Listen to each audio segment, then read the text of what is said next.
और election commission तो बिल्कुल पपेट है, बिल्कुल पपेट की तरह काम कर रहा है। और इलेक्शन कमीशन एक तरह से 100% इलेक्शन कमीशन को प्रोटोकॉल में ऊंची जगह दी गई है और इलेक्शन कमीशन में जो भी गड़बड़ होगी इलेक्शन में, उसकी सजा किसी भी इलेक्शन कमिश्नर को, उसके कर्मचारियों को ना मिले, इसकी गारंटी सरकार ने दी है। सिर्फ इसलिए कि तुम वो करो जो गड़बड़ हम कराना चाहते, खुल के करो, तुम्हारा बाल बांका नहीं होगा। ये तो है सत्ता का कहना, मगर इलेक्शन कमीशन, कमिश्नर और सब एम्प्लॉयज़ को ये हमारी तरफ से आह्वान है, इनके झांसे में मत फंसना, इनके दबाव में मत आना, वरना आप लोगों का नई सरकार आने के बाद इलाज होगा, फिर आप भुगतेंगे उस बात को। तो इसलिए सब लोगों से निवेदन है, पूरे देश के लोगों से और सारे संगठनों से, कि खुल के अब मैदान में आए। जो देश के जिन वासियों तक ये बात पहुंचे, वो भी अपने अपने लेवल पे, अपने जिले लेवल पे, अपने रिटर्निंग ऑफिसर लेवल पे, जहाँ मशीनें रखी हैं देश में, हर जगह धरने शुरू होंगे। साथियों, एक बहुत ही विश्वसनीय सोशल प्लेटफार्म ने एक सर्वे किया है के बारे में देश में। उसमें बताया कि देश के 93% लोग बैलेट पेपर से इलेक्शन चाहते हैं, ईवीएम बंद कराना चाहते हैं। उसमें बताया गया कि 3-4% लोग वीवीपैट या उसमें सुधार करके इलेक्शन करवाना चाहते हैं कि इसमें सुधार हो जाए, इसमें ट्रांसपेरेंसी हो, कोई गड़बड़ ना हो। और 3% लोग ऐसे हैं जो चाहते हैं ईवीएम से ही इलेक्शन हो। उनको हम अंधभगत की श्रेणी में भी रख सकते हैं, बहुत ही थोड़े। तो मेजॉरिटी देश की जनता ने अपना ऐलान सुना दिया है कि देश की जनता चाहती है बैलेट पेपर से चुनाव। और रही बात अब देश की जनता का सहयोग, और देश की जनता को हम ये भी आह्वान करना चाहते हैं, वो किसी बात से ना डरें। ये धारा 44 की जो बात अब देश में है, इसको ज़्यादा लागू करने का, इसका मिसयूज जो करता है, देश के लोगों के फंडामेंटल राइट को हनन करने के लिए, दबाने के लिए, उनको बोलने से रोकने के लिए, प्रदर्शन करने से रोकने के लिए, ये धारा 44 को मैं कहता हूँ अली बाबा 44 चोर। अली बाबा कौन है इस देश में? अब आप अंदाज़ा लगा सकते हैं। वो 144 के जरिए लोगों को बोलने से रोकना चाहता है, जिससे लोग नहीं रुकेंगे। इसलिए देश के लोगों का फंडामेंटल राइट बड़ी चीज़ है। किसी ने संविधान का उल्लंघन करके लोगों के फंडामेंटल राइट को रोकने की कोशिश की तो धारा 44 को जूते की नोक पर रखा गया। देश और देश की जनता, देश के किसी देशवासी को डरने की जरूरत नहीं है। पूरे देश में वकील तैयार हैं ऐसे सब लोगों को निःशुल्क लीगल एड देने के लिए भी। अगर किसी को इस तरह से कोई गिरफ्तार करने की कोशिश करेगा, देश की वकील बिरादरी पूरे देश में हर जगह पे उन लोगों को की मदद करेगी। किसी को डरने की जरूरत नहीं है धारा 144 से।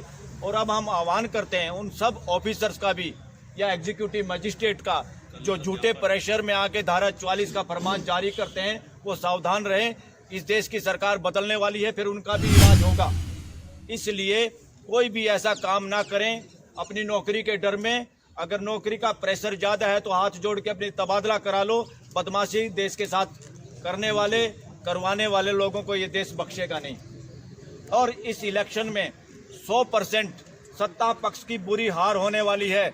ये जो 400 पार कह रहे हैं, ये सिर्फ ईवीएम मशीन की धोखाधड़ी के आधार पे कह रहे हैं। अगर बैलेट पेपर से आज इलेक्शन हो जाए पूरे देश में, अब ये मैसेज है एक एक आदमी के बीच में, चंद अंधभक्तों को छोड़ के, ये सत्ता में इस वक्त जो बैठे हुए हैं, इस यहाँ कोई लोकतंत्र बचा नहीं है। किसी एक आध आदमी की गुंडागर्दी देश में चल रही है और देश इसके खिलाफ मन में आंदोलन के लिए तैयार है।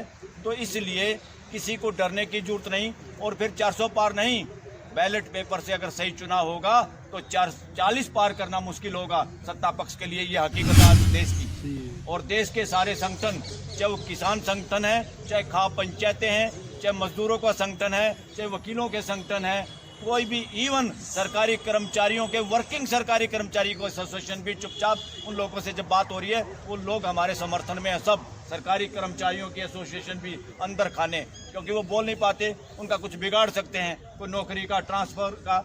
और बहुत सारे देश में अब पुलिस के अफसर भी, इवन दिल्ली पुलिस के भी मैक्सिमम SHO, मैक्सिमम चंद वो लोग छोड़ के जिनकी दिहाड़ियाँ बढ़ती हैं, क्योंकि थाने बिकते हैं देश में।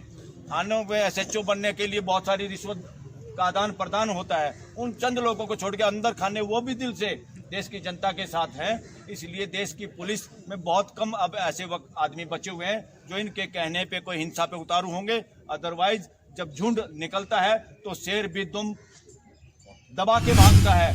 आज जो सारे काम इस देश का राष्ट्रपति पद हो, राष्ट्रपति हाउस हो, वाइस प्रेसिडेंट हाउस हो, इस देश के लोकसभा के स्पीकर और उपसभापति, सभापति, इस तरह के जितने संवैधानिक पोस्ट हैं, और इलेक्शन कमीशन तो बिल्कुल पपेट है, बिल्कुल पपेट की तरह काम कर रहा है। और इलेक्शन कमीशन एक तरह से 100% इलेक्शन कमीशन को प्रोटोकॉल में ऊंची जगह दी गई है, और इलेक्शन कमीशन में जो भी गड़बड़ होगी इलेक्शन में, उसकी सजा किसी भी इलेक्शन कमिश्नर को, उसके कर्मचारियों को ना मिले, इसकी गारंटी सरकार ने दी है। सिर्फ इसलिए कि तुम वो करो जो गड़बड़ हम कराना चाहते, खुल के करो, तुम्हारा बाल बांका नहीं होगा। ये तो है सत्ता पक्ष का कहना, मगर इलेक्शन कमिश्नर और सब एम्प्लॉयज़ को ये हमारी तरफ से आह्वान है, इनके झांसे में मत फंसना, इनके दबाव में मत आना, वरना आप लोगों का नई सरकार आने के बाद इलाज होगा, फिर आप भुगतेंगे उस बात को।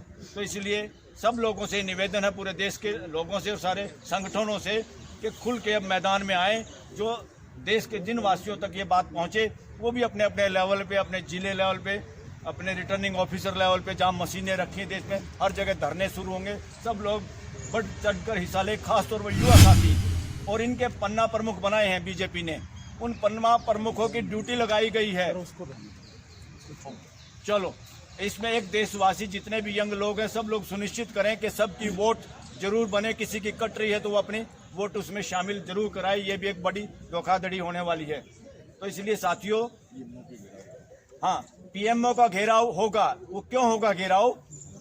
पीएमओ का घेराव इसलिए होगा ताकि देश के लोगों को पता चले कि दिल्ली में ही वो सारे लोग हैं, इस तरह के लोग हैं जो जरूरत पड़ने पर पीएमओ का घेराव कर सकते हैं। और पीएमओ का घेराव करके फिर हम राष्ट्रपति महोदय को ज्ञापन देंगे, और जरूरत पड़ी तो ये मंच फ्यूचर में जरूरत पड़ी तो ये भी ज्ञापन राष्ट्रपति को देंगे कि देश के हालात ऐसे हैं और सब कुछ कंट्रोल पीएमओ के अंडर में है, सब कुछ वहां से कंट्रोल्ड है, सारा लोकतंत्र ठप हो चुका। तो जरूरत पड़े तो इस देश में अगर इलेक्शन भी हो तो राष्ट्रपति शासन के तहत हो, देश में राष्ट्रपति शासन लगाया जाए, इसकी भी मांग हो सकती है।